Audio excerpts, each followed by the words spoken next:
Alright, certainly not my greatest work, but I just could not melt any of the solder on this damn motherboard. I couldn't get the posts out for the old capacitors, so this is the best that I could do, and I left that on. Anyway, I genuinely don't know if this is going to work or if any of these are going to explode, because I have had that happen before, specifically with this brand. Like, 1 out of every 50 new capacitors that I get just explodes.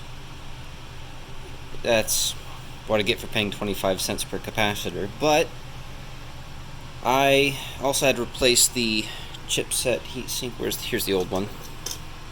So I don't know what the hell happened here. I can see that the screws inside are kind of rusty, so I don't know if maybe this motherboard got water damaged at some point. I don't see any other rust. So I want to get this on film just in case something explodes. So let me get my...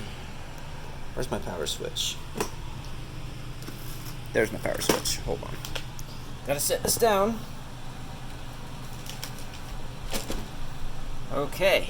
Got my power switch. You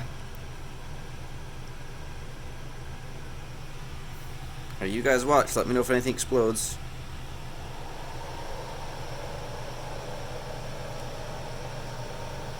Holy shit! No fucking way. You have got to be kidding me. This is the worst I've ever done, but... Oh my god. Okay.